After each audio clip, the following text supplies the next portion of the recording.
There's a moment most people don't talk about. The moment when something feels off. Not wrong enough for people to panic, but wrong enough that you notice it. A door you don't remember leaving open, or a light that's already on.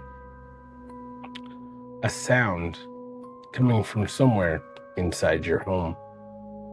And for a second, you wonder if you're actually alone. Tonight's episode is about those moments. 4 stories where people discovered something unsettling. Someone had been there, around them, or hiding somewhere they never thought to look. 2 of these stories are real. 2 of them are fiction. But by the end of tonight, you might check your doors a little more carefully. I'm Quackster, and this is Quack in the Dark.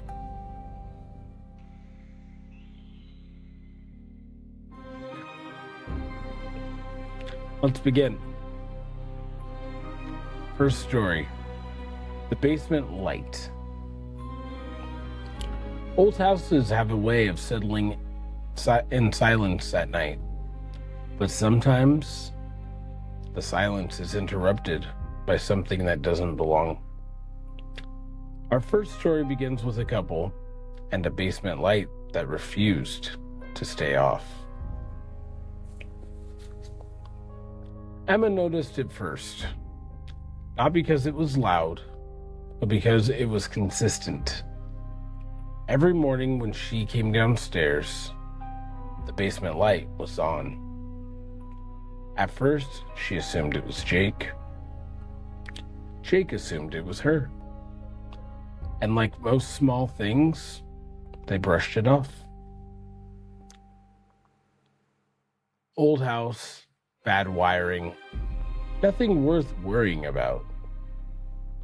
But after a week, Emma started to pay attention.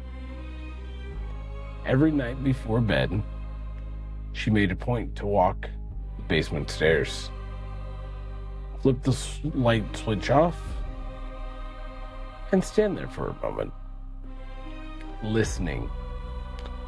The basement always smelled faintly of damp concrete, and the air felt heavier down there. Still, quiet, too quiet. She turned off the light, walked back upstairs, and closed the door behind her. Every time and every morning, the light was back on. One afternoon, Emma came home early, and the house was silent. Jake was still at work. She set her keys down on the counter, and then she heard it. A sound coming from below. A soft movement. Not loud enough to be obvious, but not something you could ignore either.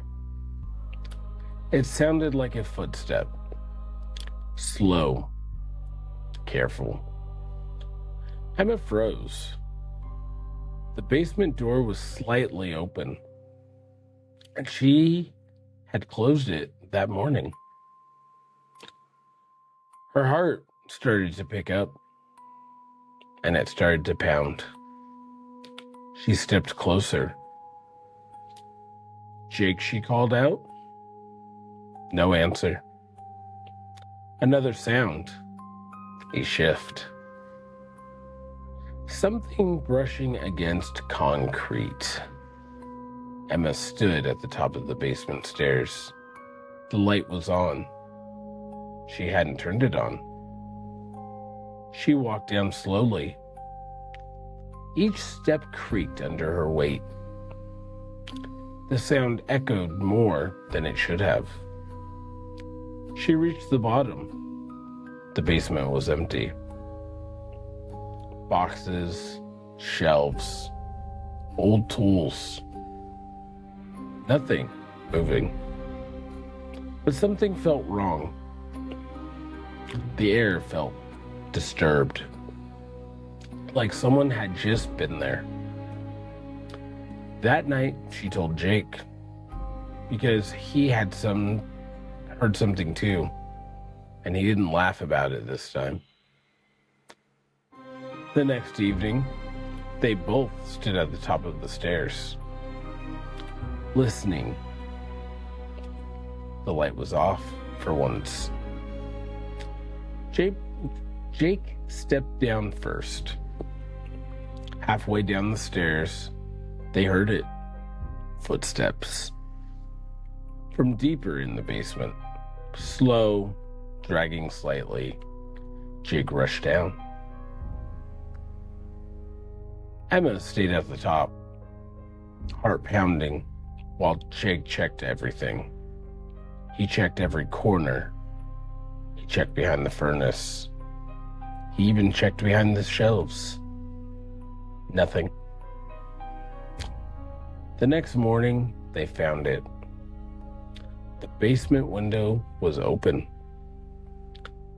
Just a few inches, and beneath it, a sleeping bag. Old, worn, flattened, like it had been used recently. Emma felt her stomach drop. Someone had been there. Not once and not by accident, but living there. Now, police searched that property that night, but whoever had been staying in the basement was gone, leaving behind only one question. How long had they been there without being noticed? Does this story sound true to you? Or are we just hiding something beneath? While we ponder that, let's jump to the second story. Story number 2, the late night call. Emergency calls are supposed to be clear, direct, urgent, but sometimes the calls that stay with people the longest are the ones that don't make sense. The call came at 3:07 a.m. The kind of hour where everything feels slower. The dispatcher adjusted her headset and answered like she always does. 911, what's your emergency? Silence. Then breathing. It was slow and measured. She leaned forward slightly. Hello? Still nothing. Just breathing. Then a whisper. So it was so quiet it almost blended into the static on the line. Someone's here. The dispatcher sat up straighter. Her fingers moved quickly across the keyboard. Can you tell me the address? No response. The breathing stopped, and then the line went dead. Police were dispatched there immediately. The system traced the call. It was a small house on the outskirts of town. Officers arrived within minutes. The lights were off, the door was locked, and there was no movement inside. They entered cautiously. They searched room by room. They cleared the kitchen. They cleared the bedroom. And there was no one inside. But something didn't add up. The phone was sitting on the kitchen table. Off the hook, still connected. And the homeowner? They had been deceased. The medical examiner came and concluded that they had probably been dead for at least 2 weeks. When investigators reviewed the call logs later, they confirmed one thing. The call had been placed from inside the house at 3:07 that very morning. How do you feel about this story? Do you feel like it was plausible that someone else was inside that house? Or are we just leaving you on the hook? I'd like you to take a moment and ask for a favor. Before we continue tonight's stories, I'd like to ask, no matter where you're listening, if you could like, follow, or where it's permitted, subscribe. Here's what this does for me. Here's what this does for the show. It helps other listeners find the show, and it also helps notify you when new episodes drop. I try and keep episodes dropping every Wednesday and reveal episodes dropping every Friday. Also, if you are on Spotify or Apple Podcasts, please drop a 5-star review. It really helps the show. And it helps me keep these stories possible. I appreciate you. Now let's get back to the story. Story 3, the locked bedroom. There's something comforting about locking your bedroom door at night. It's a small habit, but it gives you a sense of control. A barrier between you and everything outside. But sometimes, the sense of security depends on one assumption, that you're the only one inside. Marcus lived alone. Small house, 1 bedroom, the kind of place where every sound carries just a little too far at night. He had routines. He would lock the front door, check the windows, lock the bedroom door every night without fail. It wasn't paranoia, just habit. One night, Marcus woke up around 3 a.m. No reason, no sound, just woke up. The room was dark and quiet. Too quiet. He stared at the ceiling for a few seconds to let his eyes adjust. Then he heard it. A soft sound from outside his bedroom door. A slow, careful movement. Like someone shifting their weight on the floor. Marcus sat up. Heart starting to beat faster. He listened. Another sound, and it got closer. Right outside the door, he stared at the handle. It didn't move, but something was there. He could feel it, and he was sure of it. He stayed completely still, barely breathing and waiting. Minutes passed, or maybe seconds. It was very hard to tell. Eventually, the sound stopped, and it went silent again. Marcus didn't sleep for the rest of the night. In the morning, he checked the house. Everything was normal. Front door was locked, windows were closed. Nothing was out of place. He told himself it was nothing. Old house noises, and maybe his imagination kicked up. The next night, it happened again. Same time, same sound. Outside that bedroom door, another slow, deliberate sound. And this time, the handle moved. Just slightly. He heard a soft click. Marcus froze. The door didn't open, but the handle had definitely turned. He grabbed his phone and considered calling someone for help. But what would he say?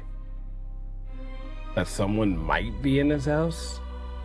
With no proof? The sound stopped again, and just like before, morning came. Everything looked normal. except for one thing: the front door. It was unlocked.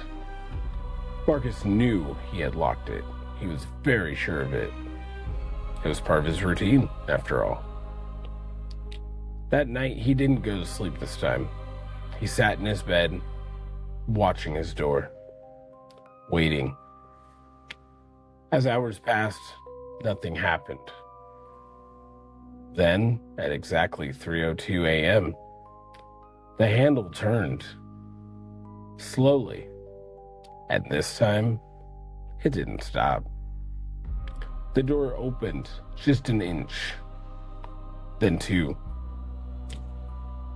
Marcus held his breath as a shadow moved in the gap. Not stepping in, just standing there, watching. Marcus didn't move or speak. He didn't breathe.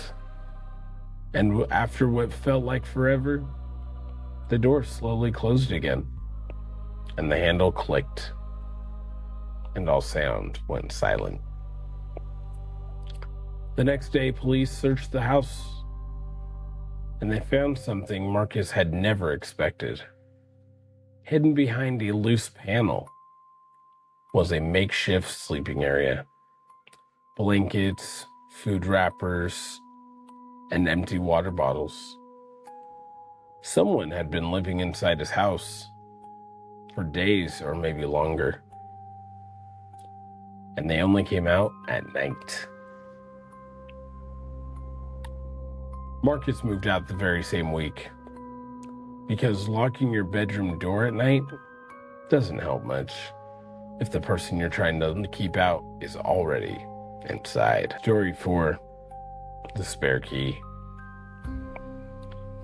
Most people keep a spare key somewhere, under a mat, sometimes inside a planter, hidden well enough that only they know where it is. At least that's what they think. Rachel lived alone in a quiet neighborhood, the kind where nothing unusual ever happened.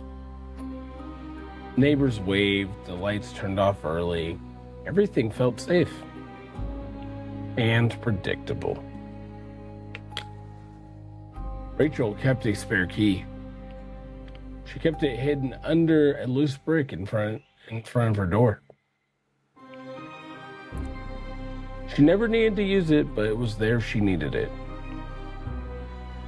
One evening, Rachel came home from work.